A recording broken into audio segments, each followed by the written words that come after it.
Everyone hello.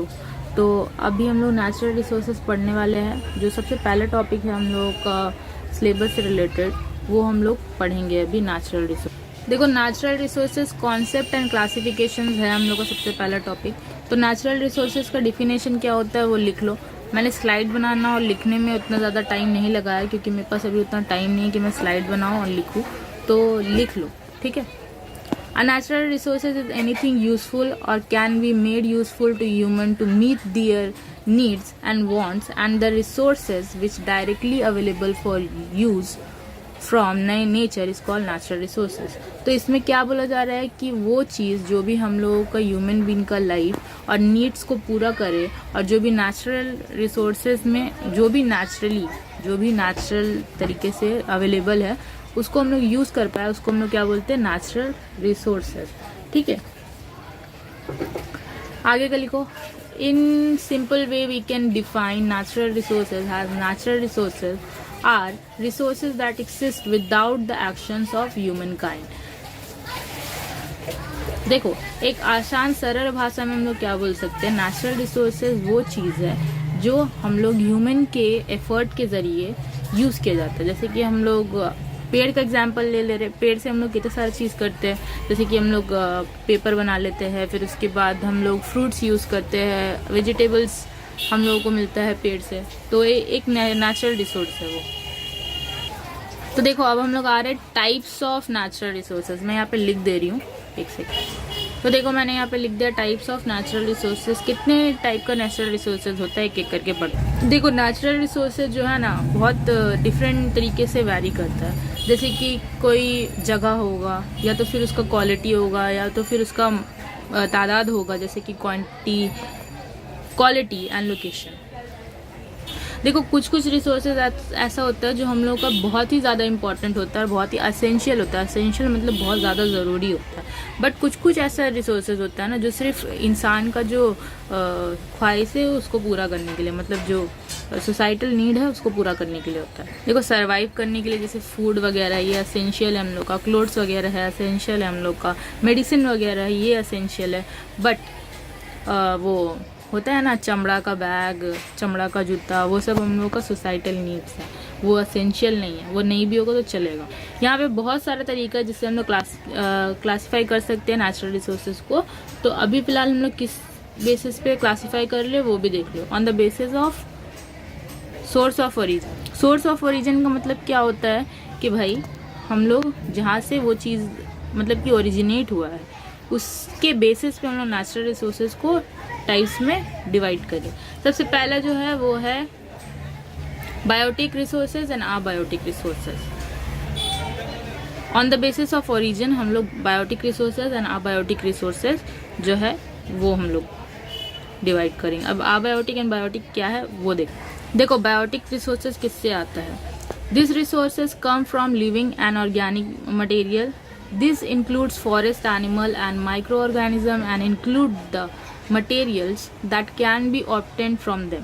देखो, ये resources जो है ना हम लोग का जानदार चीज़ों से आता है जिसको हम लोग बायोटिक बोलते हैं, ठीक है। ये रिसोर्सेज फॉरेस्ट एनिमल ये सब चीज़ें इंक्लूड कर सकता है, एंड माइक्रो ऑर्गेनिज्म जो छोटे छोटे ऑर्गेनिज्म होते हैं उनसे, ठीक है।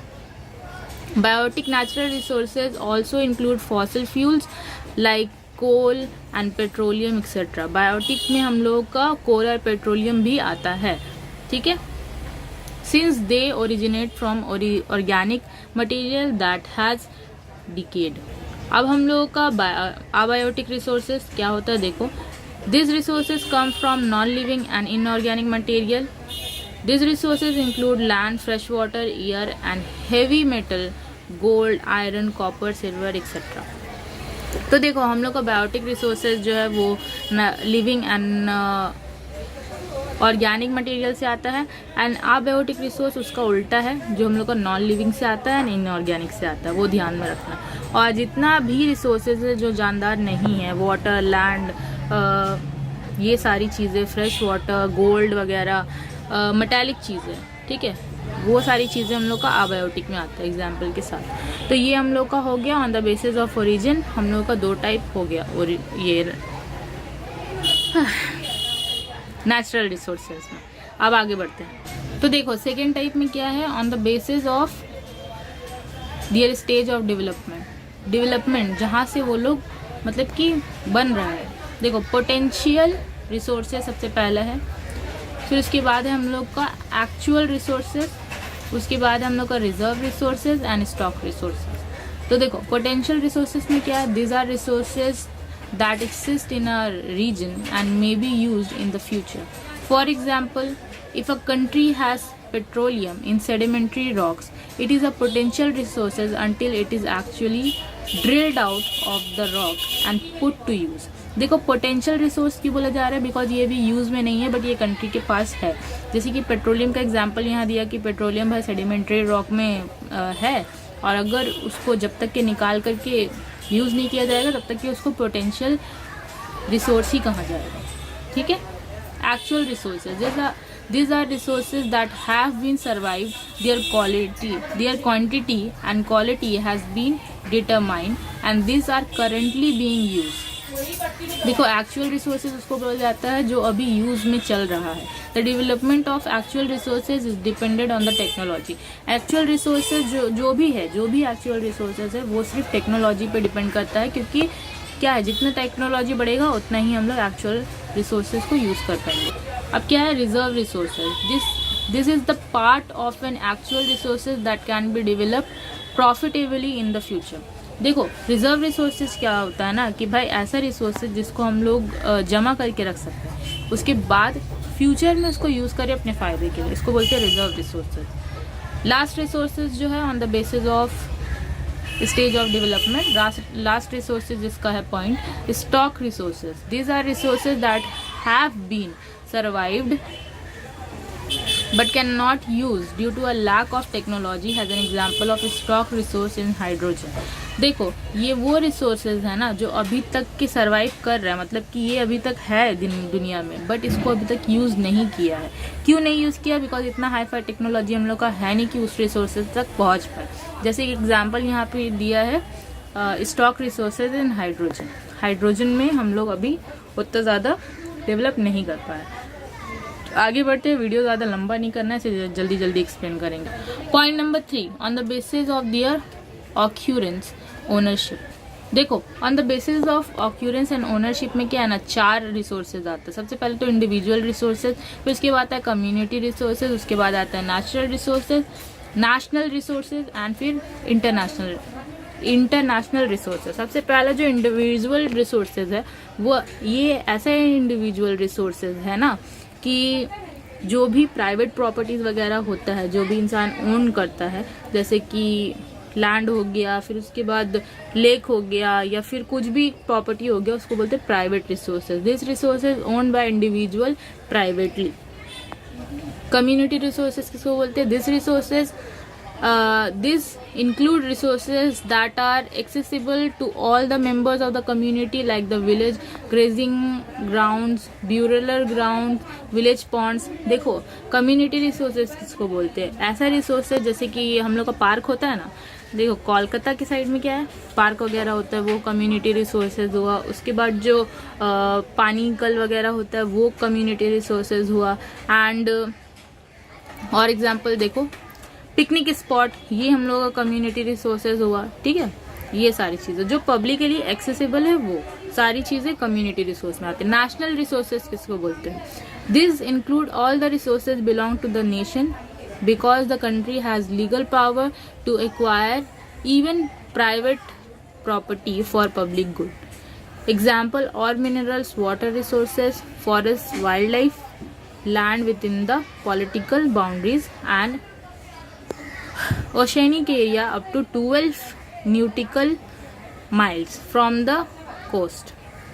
देखो नेशनल रिसोर्सेज क्या होता है ना, नेशन, जैसे कि इंडिया एक नेशन है, इसमें जितनी सारी चीज़ें आती है ना वो सारी चीज़ें यूज़ हो सकती है हम लोग के फ़ायदे के लिए, पब्लिकली यूज़ हो सकती है। अगर किसी का प्राइवेट प्रॉपर्टी भी है ना, अगर उससे कुछ रिसोर्सेज निकल गया लाइक मिनरल्स, पेट्रोलियम वगैरह वहाँ से निकल गया तो वो पब्लिकली भी यूज़ होगा।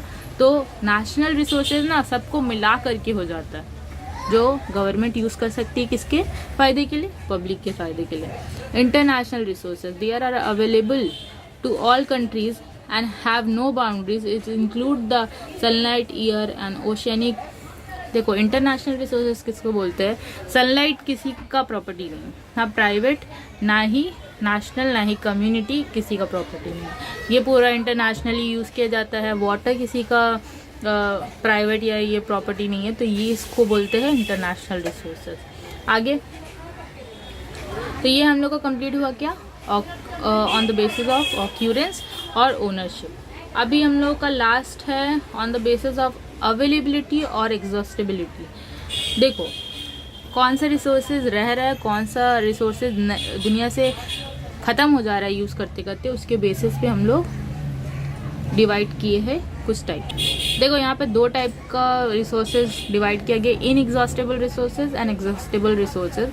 इनएग्जॉस्टेबल रिसोर्सेज में कोई डिवीजन नहीं है, बट एग्जॉस्टेबल रिसोर्सेज में दो डिवीजन है, non renewable resources and renewable resources. Inexhaustible resources क्या होता है? They are not likely to exhausted by human occupation. Example: solar energy, wind power, rainfall, power of tide, hydropower, atomic energy, etc. etc. etc. ये वैसा energy है जो कभी भी ख़त्म नहीं हो सकता और ये इंसान के ज़रिए जितना भी कंज्यूम किया जा सकता है। एग्जॉस्टेबल रिसोर्सेज उसका उल्टा होगा। They are likely to be exhausted upon their continued exploitation as they have limited stock on the earth. Limited stock होता है अर्थ में, इसीलिए ये ख़त्म हो सकता है। एग्जॉस्टेबल रिसोर्सेज में भी non renewable resources and renewable resources. Non renewable resources वो रिसोर्सेज होता है जो एक बार ख़त्म हो गए तो वापस नहीं आएगा। They lack of ability recycling or replaced after a very long time. Example: biological space, mineral, fossil fuel, etc. Non renewable resource, ये नॉन रिन्यूएबल रिसोर्सेज का डिफिनेशन था। Renewable resources, the resources which can be renewed and reproduce by physical, chemical और mechanical process are known as renewable resources, that is water. देखो जो भी चीज़ों को हम लोग दोबारा उगा सकते, दोबारा बना सकते हैं केमिकली, फिजिकली या जैसे भी करके, तो उसको हम लोग रिन्यूएबल रिसोर्स कहते हैं। यहाँ पे एग्जांपल क्या है? Water, soil fertility and soil fertility का एक सही से एक्सप्लेन करेंगे कि भाई अगर सॉइल जो है वो अपना फर्टिलिटी खो देता, मतलब कि कोई भी चीज़ उगाने का सलाहियत उसमें नहीं रहता, तो उसको दोबारा फर्टाइल किया जा सकता है केमिकल्स एंड टेक्नोलॉजीज़ के मदद से। हम लोग नेचुरल वेजिटेशन को भी दोबारा उगा सकते हैं, तो इसको क्या बोलेंगे?